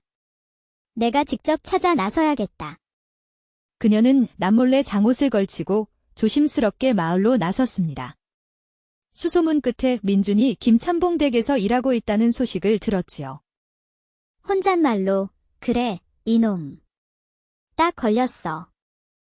그녀는 곧장 김참봉의 기와집 대문을 두드렸습니다. 김참봉이 거만하게 나왔습니다. 아니, 이게 누구요? 서연 아씨가 어인 일로 이 누추한 곳까지 행차하셨소. 혹시 민준이라는 머슴이 여기에 있습니까? 허허, 그 머슴놈이 서연 아씨와 무슨 인연이라도 있기에 여기까지 직접 찾아오셨소. 그냥 제 집에 오래 있던 머슴이었는데 갑자기 사라져서 혹시 사고라도 친 게 아닌가 염려되어 와 본 것입니다. 흡. 머슴 하나 잃어버린 일로 참봉대까지 찾아올 일이란 말이요. 하긴, 그놈이 꽤 쓸만하긴 하더이다. 민준아. 서연 아씨께서 너를 찾으러 직접 여기까지 오셨다. 어서 나와 뵙거라. 구석에서 장작을 패던 민준은 도끼를 든 채 얼어붙었습니다. 마님이 여길 왜? 그는 어쩔 수 없이 서연 앞으로 나섰습니다. 서연은 두 손을 허리에 올리고 민준을 노려보았습니다. 얘야, 강민준. 너 도망치려거든 티라도 안 나게 멀리 도망치든가. 남의 집에서 버젓이 머슴 노릇하며 잘 먹고 잘 사는 게냐? 마님, 그게 아니오라. 그 모습을 지켜보던 김참봉은 두 사람 사이에 무언가 있음을 눈치채고 음흉한 미소를 지었습니다. 흠어. 서연 아씨가 이렇듯 정성껏 찾아왔으니 민준이를 돌려주는 것이 도리겠지. 허나 그냥 보내주기는 좀 곤란하지 않겠소. 어찌하면 돌려받을 수 있겠습니까? 서연 아씨. 나도 나이가 들다 보니 외로운 밤이 많구려. 아씨께서 하룻밤만 나를 찾아와 말벗이라도 되어준다면 민준이를 기꺼이 돌려주겠소. 뭐라고요? 참봉 영감. 어찌 그런 망측한 말씀을 하십니까? 천벌 받을 소리입니다. 허허, 걱정 마시오. 내 방에 따뜻한 차도 준비해 놓았고, 그저 오붓하게 대화만 나누면 된다오. 나는 그저 외로운 늙은이일 뿐인. 서연은 황당함과 분노에 휩싸였지만 민준을 데려가야 한다는 생각에 어쩔 수 없이 고개를 끄덕였습니다. 좋습니다. 하지만 영감님, 약조하신 대로 정말 대화만 나누는 것입니다. 허허, 그날 밤 서연은 무거운 마음으로 김찬봉의 사랑채를 찾았습니다. 김찬봉은 이미 차를 준비해 놓고 기다리고 있었지요. 서연이 차를 마시기 전 그는 슬쩍 소매에서 작은 약초 봉지를 꺼내 찻잔에 몰래 넣었습니다. 자, 서연아 씨. 이 차 맛이 아주 기가 막히오. 피곤한 몸을 확 풀어줄 것이오. 서연이 막 찻잔을 입으로 가져가려는 순간 쾅! 문이 벌컥 열리며 민준이 방 안으로 뛰어 들어왔습니다. 대감. 지금 마님께 무슨 짓을 하시려는 겁니까? 네, 내 이놈. 네가 왜 여기에 있느냐? 이런 비겁한 짓을 하다니. 참봉 나으리, 창피하지도 않으십니까? 아니, 난 그저 차 한 잔 나누려 했을 뿐이다. 내 놈이 왜 이리 호들갑이냐? 마님, 여긴 더 이상 계시면 안 됩니다. 민준은 약기운에 정신을 차리지 못하는 서연을 번쩍 안아 들었습니다. 민준아, 넌 왜 얼굴이 두 개냐? 아니, 세 개인가? 내 이놈들을 가만두지 않을 것이다. 민준은 정신 못 차리는 서연을 안고 김찬봉의 집을 빠져나왔습니다. 그의 얼굴은 땀으로 범벅이었지만 눈빛은 결연했지요. 마님, 정신 좀 차리십시오. 이제 안전한 곳으로 모시겠습니다. 민준아, 너는 바보니? 바보든 멍청이든 마님만 무사하시면 됩니다.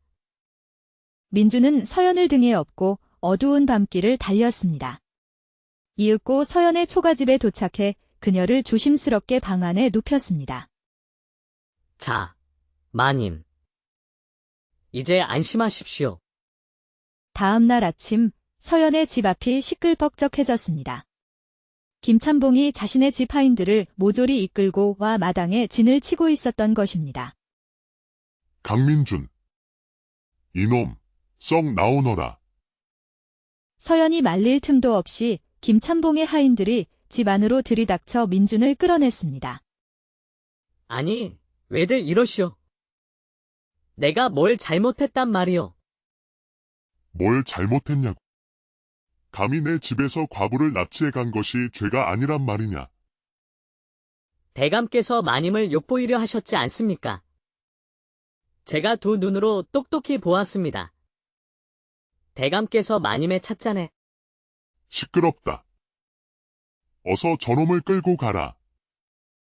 김찬봉은 민준을 자신의 집으로 끌고 가 창고에 가두고 곤장을 내리치기 시작했습니다. 내 이놈. 그 과부년과 무슨 관계인지 솔직히 말하지 않으면 이 곤장을 맛보게 될 것이다. 마님과 관계라니요. 저는 그저 한낱 머슴일 뿐입니다. 이놈이 아직도 거짓말을. 대체 그 과부와 무슨 사이기에 목숨까지 걸고 밤중에 도망을 간단 말이냐. 김찬봉은 인정사정 없이 곤장을 내리쳤습니다. 민준은 비명을 질렀지만 끝까지 입을 열지 않았습니다. 죽는 한이 있더라도 마님을 지켜야 한다고 굳게 마음먹었지요. 며칠이 지나도 민준이 입을 열지 않자 김찬봉은 약이 단단히 올랐습니다. 이 소식을 들은 서연은 더 이상 가만히 있을 수 없었습니다. 혼잣말로 감히 내 머슴을 함부로 때려? 저 영감탱이를 가만두지 않겠다. 그녀는 단단히 마음을 먹고 곧장 김찬봉의 집으로 향했습니다. 안으로 들어서자 마당 한복판에서 곤장을 맡고 있는 민준의 모습이 보였습니다. 마님, 여길 어찌 오셨습니까? 이거 참 이상하구먼. 머슴 놈을 구하러 과부가 제 발로 찾아오다니. 역시 둘이 뭔가 있는 게 확실하구나. 무슨 소리요? 나는 그저 내 집머슴을 데리러 온 것뿐이요. 그런데 왜 이리 애가 타서 직접 찾아왔을까? 이거 정말 이상한데. 좋다. 저 과부년도 함께 가두어라. 뭐라고요? 질투와 분노에 눈이 먼 김참봉은 서연마저 민준과 함께 창고에 가두어 버렸습니다. 죽고 못 사는 너희 둘, 어디 여기서 함께 말라 죽어봐라. 김참봉. 영감이라고 무사할 줄 아시오. 날이 갈수록 김참봉의 횡포는 심해졌고 민준이 맞는 곤장의 횟수도 늘어만 갔습니다. 그의 몸은 만신창이가 되어갔고 서연의 마음도 함께 찢어졌습니다. 어느 날 밤 캄캄한 창고 안에서 민준이 결심한 듯 말했습니다. 마님, 이렇게 있다가는 우린 곤장이 아니라 굶어 죽거나 얼어 죽겠습니다. 여기서 나가야 합니다. 무슨 뾰족한 수라도 있단 말이냐? 마님, 잘 들으십시오. 그날 밤 민준은 몰래 창고 문을 따고 서연을 들쳐 업었습니다. 조심스럽게 뒷마당을 지나 대문을 넘으려 할 때였습니다. 하필이면 그때 닭 한 마리가 푸드덕거리며 큰 소리로 울기 시작했습니다. 꽃기호. 그 소리에 사방에서 하인들의 횃불이 번쩍이며 몰려들었습니다. 도망자다. 잡아라. 민준은 서연을 땅에 내려놓으며 다급하게 속삭였습니다. 마님, 여기서부터는 혼자 뛰셔야 합니다. 뒤돌아보지 말고 어서 뛰십시오. 민준아. 어서요, 마님. 결국 민준은 또다시 붙잡혀 김참봉 앞으로 끌려갔고 서연은 눈물을 머금고 어둠 속으로 사라졌습니다. 이것들이 감히 도망을 쳐? 네 이놈. 민준은 눈을 질끈 감으며 쏟아지는 곤장을 맞을 준비를 했습니다. 며칠 후 서연이 몰래 김참봉의 집 주변을 살피던 중 갑자기 의금부 관리들이 들이닥쳤습니다. 이 집에 강민준이라는 머슴이 있느냐? 아니, 그저 머슴 놈 하나 때문에 의금부 나으리들께서 어찌 여기까지. 죄 없는 사람을 가두고 가혹한 형벌을 가한 죄. 내 어찌 감히 왕손에게 매질을 하였느냐? 왕손이라니요? 아니, 머슴 놈이 어찌 왕손이란 말입니까? 그 말을 들은 김참봉과 집식솔들, 그리고 엿듣고 있던 서연의 눈이 휘둥그레졌습니다. 내 놈 따위가 알바 아니다. 저분은 비록 지금은 미천한 행색을 하고 계시나 한때 숙빈의 자리에 계셨던 채씨 마마의 아드님이시다. 숙빈께서 폐위되어 출궁하실 때 잃어버린 왕자님을 우리가 수십 년간 찾아 헤맸느니라. 너는 왕족을 가두고 고문하였으니 그 죄가 매우 무겁다. 순순히 의금부로 가서 모든 것을 밝히거라. 혼잣말로, 네. 내가 왕족이라고. 혼잣말로 이제야 모든 것이 설명되는구나. 어쩐지 평범한 머슴치고는 너무나 기품이 있다 했지. 아니, 그럼 내가 그동안 왕족에게 허드레시를 시킨 거였단 말인가. 의금부 관리는 민준에게 다가가 깊이 고개를 숙였습니다. 도련님. 소인이 얼마나 도련님을 찾아다녔는지 모르옵니다. 비록 숙빈 마마께서 그리 되셨으나 왕실의 피를 이어받으신 이상 도련님은 엄연한 왕실의 일원이십니다. 이제 궁으로 돌아가셔야 합니다. 늦게 찾아뵈어 송구하옵니다. 민준은 깊은 한숨을 내쉬었습니다. 자신의 기구한 운명과 갑작스러운 신분 변화에 어찌할 바를 몰랐지요. 모든 소동이 끝나고 김참봉이 의금부로 압송된 후 민준과 서연은 다시 서연의 초가집 마루에 마주 앉았습니다. 마님, 이제 소인은 더 이상 머슴 노릇을 할 수 없게 되었구먼요. 그래도 이 집에 계속 머물러도 괜찮겠습니까? 머슴이 아니라면 대체 무슨 자격으로 내 집에 남겠다는 것이냐? 글쎄요. 마님께서 원하시면 심부름꾼이든 문직이든 머슴보다는 조금 나은 역할로 남아볼까 합니다. 아이고, 그럴 거면 뭐 하러 신분을 밝혔나 몰라. 그냥 머슴으로 남지. 그게 또 그리 안 된다고 하더이다. 마님. 왕족이 머슴 노릇을 하면 나라 법도에 어긋난다고 하더군요. 에휴. 내가 있어야 내 집이 조용하니 어디 한번 그냥 남아있어 보거라. 알겠습니다. 마님. 분부대로 하겠습니다. 그날 밤, 집안에는 작은 촛불 하나만이 희미하게 깜빡이고 있었습니다. 마당에는 둥근 달이 휘영청 떠 있었고, 방 안에는 서연과 민준, 단둘만이 남아 있었지요. 민준은 멋쩍게 머리를 극적이며 서연의 눈치를 살폈습니다. 서연이 나지막이 말했습니다. 촛불을 끄고 이리로 오너라. 민준은 이내 그녀의 뜻을 알아차리고 가슴이 벅차올랐습니다. 그는 조심스럽게 촛불을 끄고 어둠 속에서 그녀에게 다가갔습니다. 꿈만 같았지요. 마을의 어느 누구도 감히 넘보지 못했던 아름다운 과부, 서연마님이 바로 자신의 눈앞에 자신의 여인으로 다가와 있었습니다.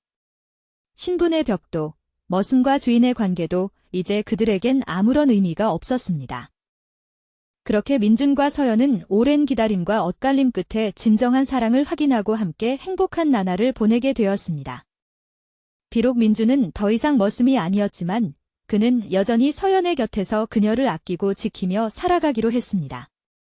서연 역시 민준을 평생을 함께할 동반자로 받아들였지요.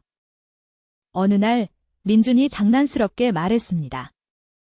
마님, 이제 저를 부르실 때 그냥 민준아 하지 마시고 도련님이라고 불러주시면 안 되겠습니까? 에이, 내가 널 도련님이라 부르면 난 뭐가 되니?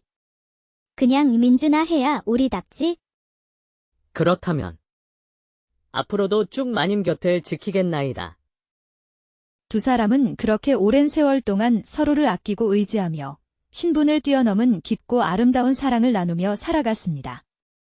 마치 한겨울 모진 추위를 이겨내고 마침내 활짝 피어난 달빛 아래 연꽃처럼 그들의 사랑은 고요하고도 눈부시게 빛나고 있었습니다. 때는 조선 후기, 강원도 깊은 산골짜기 화암동. 사계절 안개가 잦고 청아한 계곡, 물소리가 끊이지 않는 곳이었습니다. 이곳에 27회를 넘긴 과부, 홍서연이 살고 있었습니다. 젊은 나이에 남편을 여의고 홀로 지내는 그녀는 희고 맑은 살결과 단아한 자태를 지닌 고운 여인이었지요. 마을 무사내들이 그녀의 아름다움에 마음을 빼앗겼으나 서연은 굳게 마음의 문을 닫고 누구에게도 눈길을 주지 않았습니다. 과부면 어떻습니까? 제 마음은 아무에게나 흔들리지 않습니다. 하지만 그런 그녀를 남몰래 탐하는 이가 있었으니 바로 마을의 부유한 김참봉이었습니다. 그는 욕심 많고 성정이 고약한 자로 호시탐탐 서연을 노리고 있었지요. 서연아 씨, 혼자 지내기 외롭지 않소? 나 같은 든든한 사내에게 의지하는 것이 어떻겠소? 영감님, 농담이 지나치십니다. 차가운 거절에도 김참봉의 음흉한 눈빛은 거둘 줄 몰랐지만 마을에서의 체면 때문에 섣불리 행동하지는 못했습니다. 한편 서연의 집에는 강민준이라는 25살의 건장한 머슴이 있었습니다. 어려서 부모를 여의고 서연의 시댁에 몸을 의탁해 자란 그는 늘 묵묵히 제 할 일을 다하는 성실한 청년이었지요. 언제부턴가 민준의 가슴은 서연을 볼 때마다 이상하리만치 뛰기 시작했습니다. 하지만 그는 자신이 한낱 머슴이라는 신분을 되새기며 감히 마님께 연심을 품어서는 안 된다고 스스로를 다그쳤습니다. 그러던 어느 여름날 장독대 옆에서 서연이 발을 헛디뎌 넘어지려는 찰나였습니다. 민준이 번개처럼 달려와 그녀를 품에 안았습니다.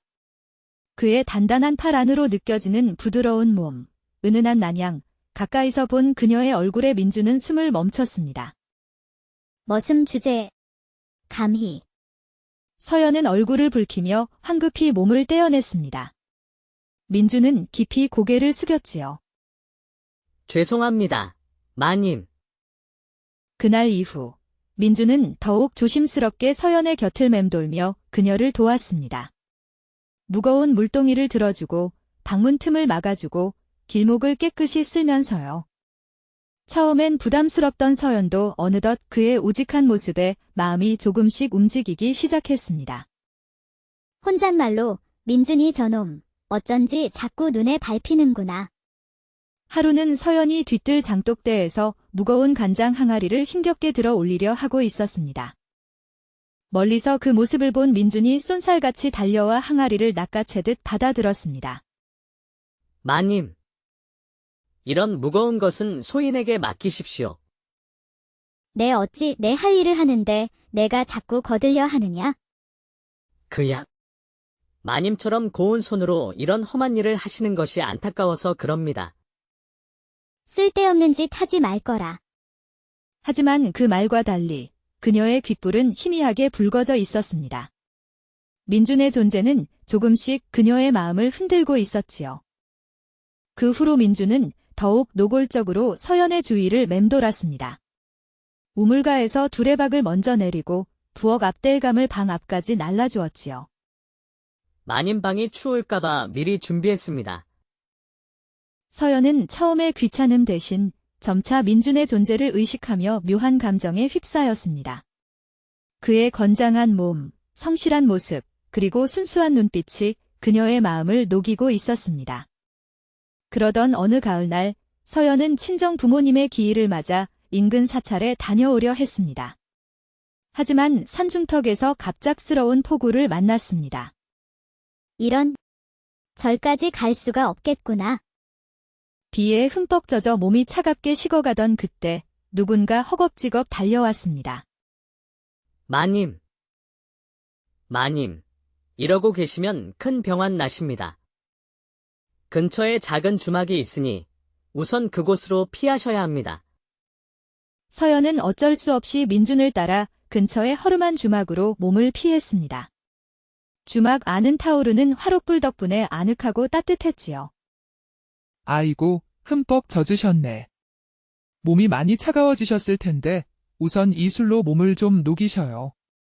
마른 옷도 여기 있습니다. 나는 원래 술을 잘 마시지 않지만 오늘 같은 날엔 괜찮겠지? 고맙습니다. 서연은 조심스럽게 잔을 들어 천천히 술을 마셨습니다. 따뜻한 기운에 긴장이 풀리며 노곤함이 밀려왔고 그녀는 자신도 모르게 스르르 잠이 들었습니다. 민준은 잠든 서연의 얼굴을 가만히 내려다보았습니다. 비에 젖은 머리카락, 하얀 목선, 붉게 상기된 뺨, 냉두 같은 입술. 그의 심장이 거칠게 뛰기 시작했습니다. 혼잣말로. 마님. 내 눈앞에 이렇게. 그는 저도 모르게 손을 뻗어 그녀의 젖은 저고리 끝자락을 살며시 잡았습니다. 이 순간만큼은 그녀를 자신의 여자로 품고 싶다는 강렬한 욕망이 그를 휘감았습니다. 거칠게 숨을 내쉬던 그 순간 서연이 스르르 눈을 떴습니다. 반쯤 감긴 흐릿한 눈동자가 민준을 향했습니다. 한동안 멍하니 민준을 바라보던 그녀는 이내 정신을 차리고 화들짝 놀라 상체를 일으켰습니다. 민준이. 내 이놈. 지금 무얼.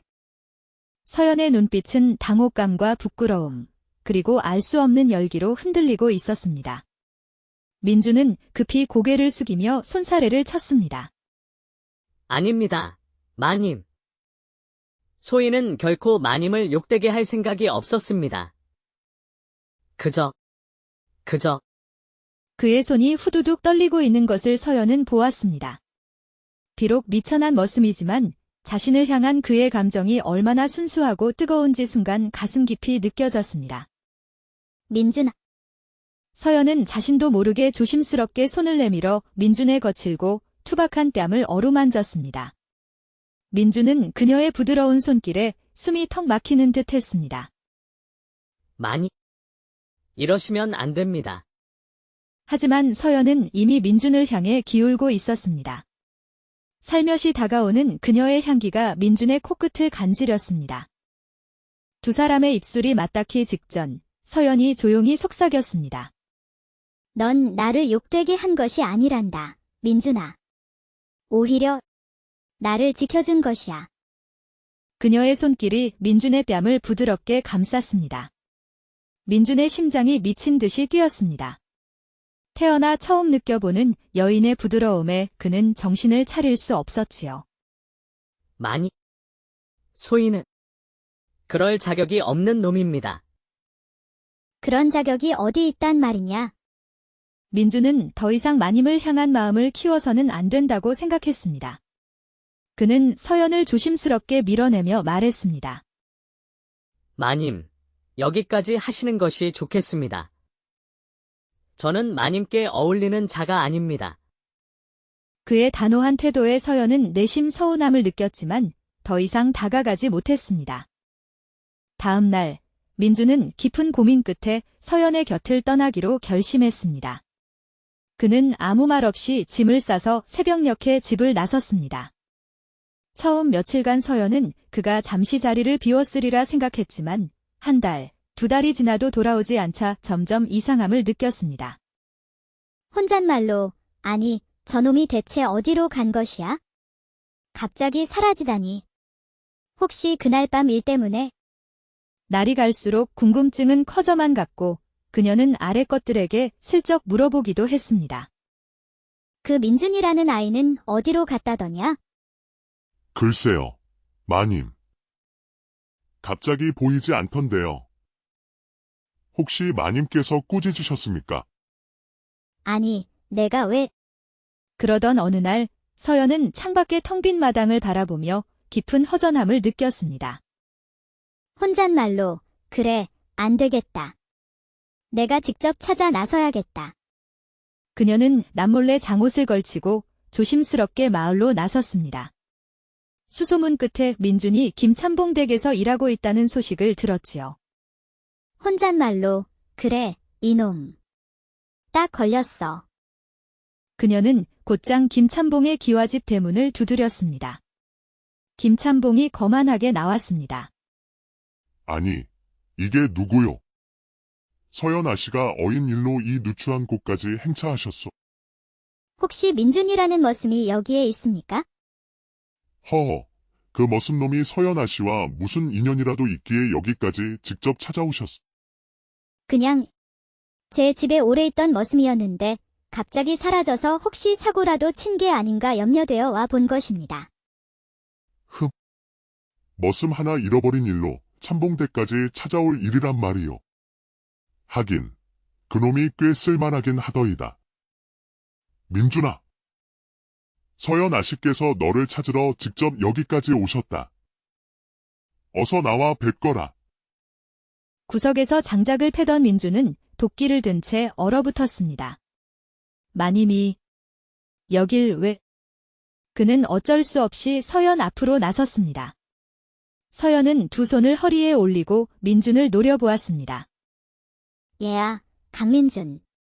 너 도망치려거든 티라도 안 나게 멀리 도망치든가. 남의 집에서 버젓이 머슴 노릇하며 잘 먹고 잘 사는 게냐? 마님, 그게 아니오라. 그 모습을 지켜보던 김참봉은 두 사람 사이에 무언가 있음을 눈치채고 음흉한 미소를 지었습니다. 서연 아씨가 이렇듯 정성껏 찾아왔으니 민준이를 돌려주는 것이 도리겠지. 허나, 그냥 보내주기는 좀 곤란하지 않겠소. 어찌하면 돌려받을 수 있겠습니까? 서연 아씨. 나도 나이가 들다 보니 외로운 밤이 많구려. 아씨께서 하룻밤만 나를 찾아와 말벗이라도 되어준다면 민준이를 기꺼이 돌려주겠소. 뭐라고요? 참봉 영감. 어찌 그런 망측한 말씀을 하십니까? 천벌 받을 소리입니다. 허허, 걱정 마시오. 내 방에 따뜻한 차도 준비해 놓았고 그저 오붓하게 대화만 나누면 된다오. 나는 그저 외로운 늙은이일 뿐인. 서연은 황당함과 분노에 휩싸였지만 민준을 데려가야 한다는 생각에 어쩔 수 없이 고개를 끄덕였습니다. 좋습니다. 하지만 영감님, 약조하신 대로 정말 대화만 나누는 것입니다. 허허, 그날 밤 서연은 무거운 마음으로 김참봉의 사랑채를 찾았습니다. 김참봉은 이미 차를 준비해 놓고 기다리고 있었지요.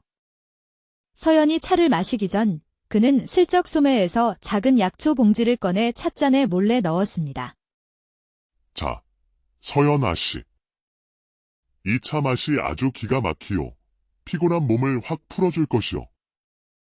서연이 막 찻잔을 입으로 가져가려는 순간 쾅! 문이 벌컥 열리며 민준이 방 안으로 뛰어 들어왔습니다. 대감.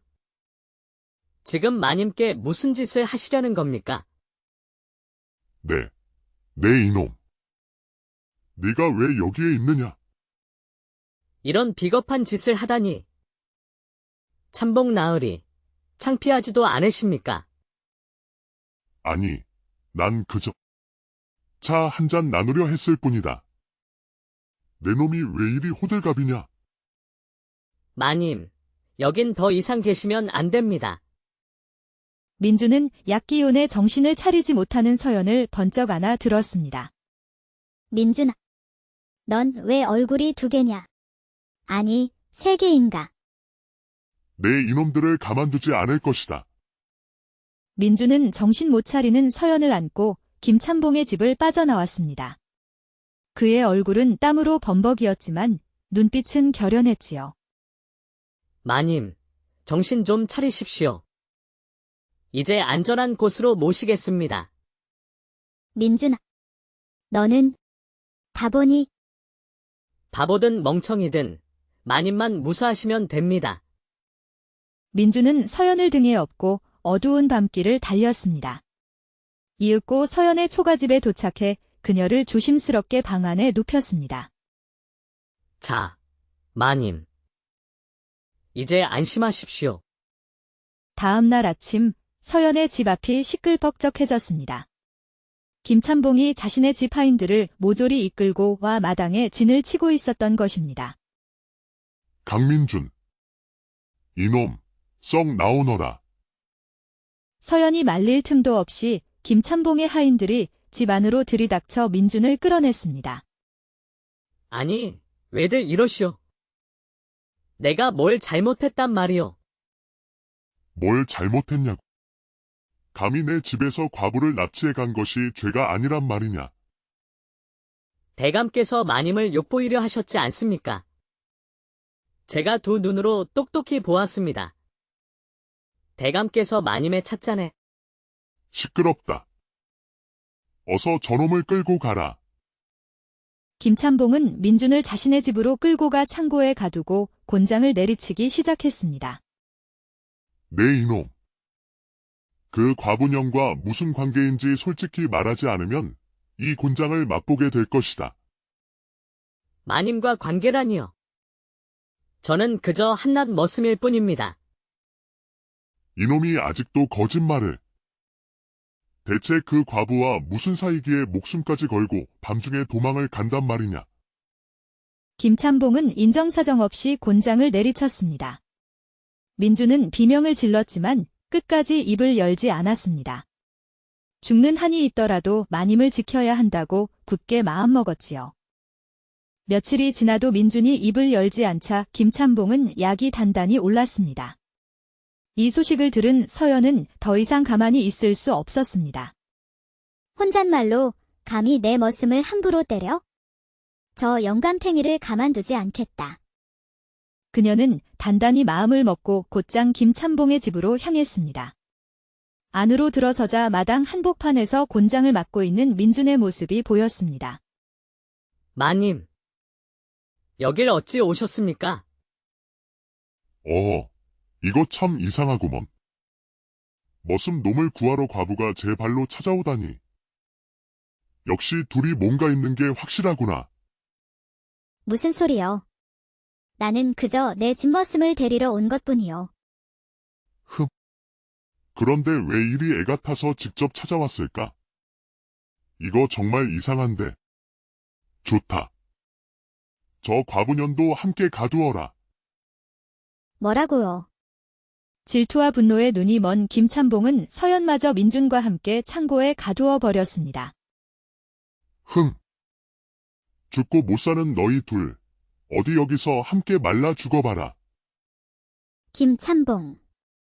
영감이라고 무사할 줄 아시오. 날이 갈수록 김참봉의 횡포는 심해졌고 민준이 맞는 곤장의 횟수도 늘어만 갔습니다. 그의 몸은 만신창이가 되어갔고 서연의 마음도 함께 찢어졌습니다. 어느 날 밤 캄캄한 창고 안에서 민준이 결심한 듯 말했습니다.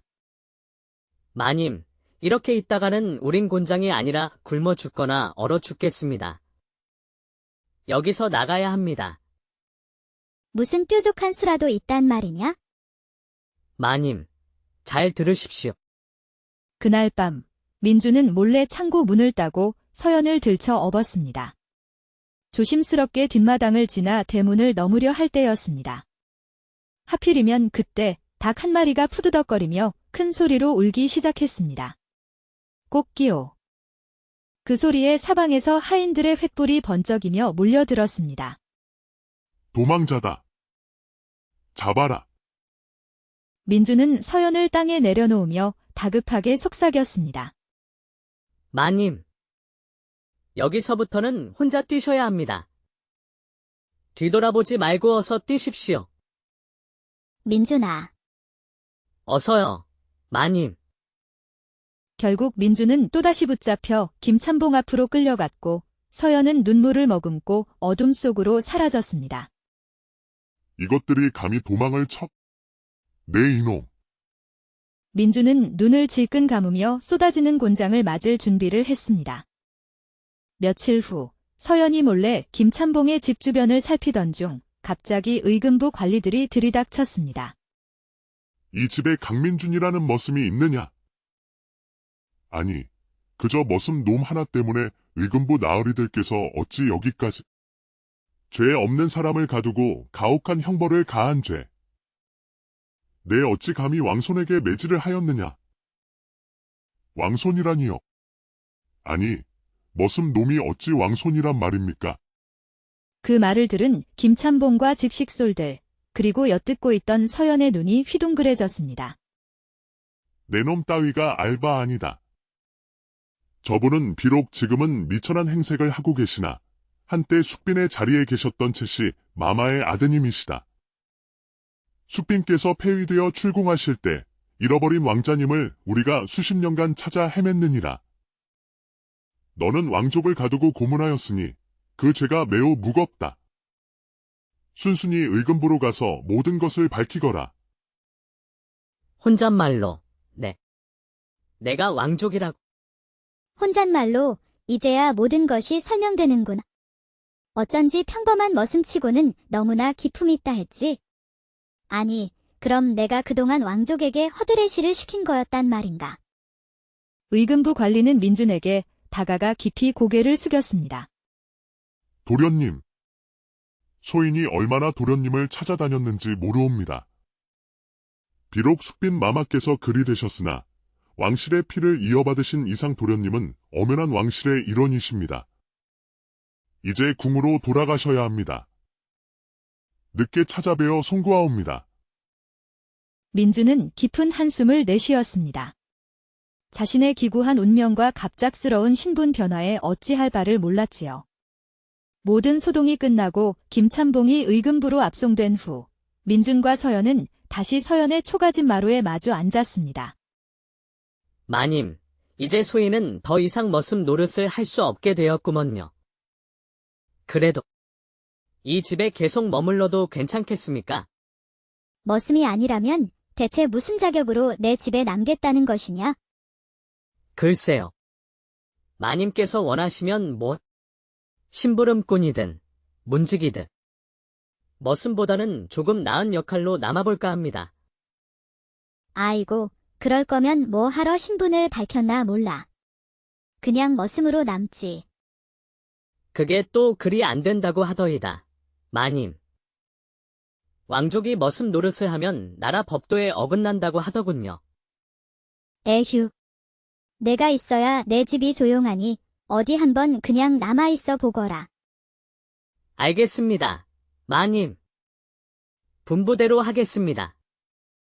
그날 밤 집안에는 작은 촛불 하나만이 희미하게 깜빡이고 있었습니다.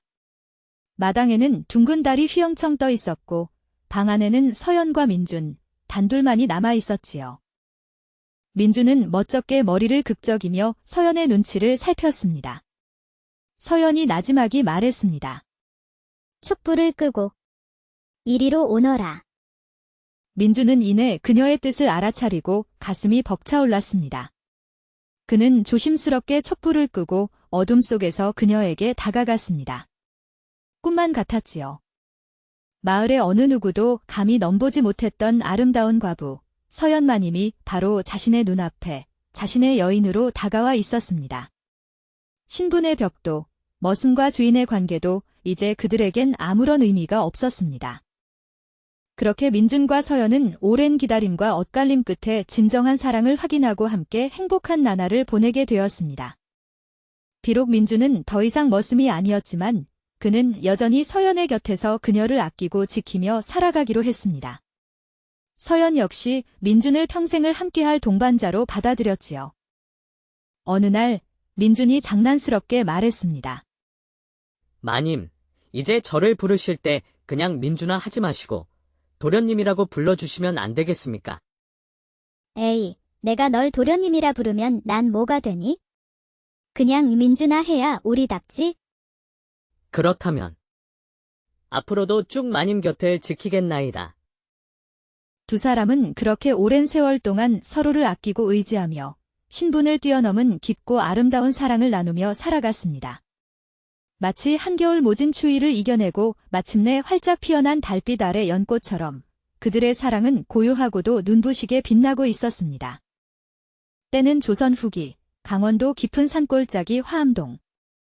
사계절 안개가 잦고 청아한 계곡, 물소리가 끊이지 않는 곳이었습니다. 이곳에 27회를 넘긴 과부, 홍서연이 살고 있었습니다.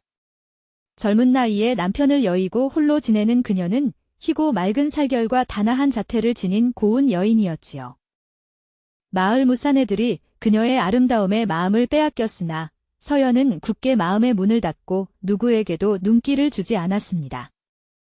과부면 어떻습니까? 제 마음은 아무에게나 흔들리지 않습니다. 하지만 그런 그녀를 남몰래 탐하는 이가 있었으니 바로 마을의 부유한 김참봉이었습니다. 그는 욕심 많고 성정이 고약한 자로 호시탐탐 서연을 노리고 있었지요. 서연아 씨, 혼자 지내기 외롭지 않소? 나 같은 든든한 사내에게 의지하는 것이 어떻겠소? 영감님, 농담이 지나치십니다. 차가운 거절에도 김참봉의 음흉한 눈빛은 거둘 줄 몰랐지만 마을에서의 체면 때문에 섣불리 행동하지는 못했습니다. 한편 서연의 집에는 강민준이라는 25살의 건장한 머슴이 있었습니다.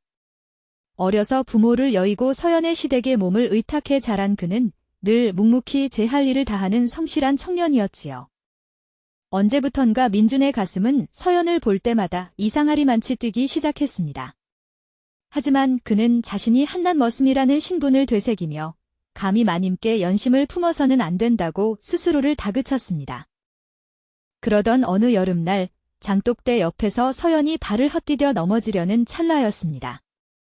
민준이 번개처럼 달려와 그녀를 품에 안았습니다. 그의 단단한 팔 안으로 느껴지는 부드러운 몸, 은은한 난양, 가까이서 본 그녀의 얼굴에 민준은 숨을 멈췄습니다. 머슴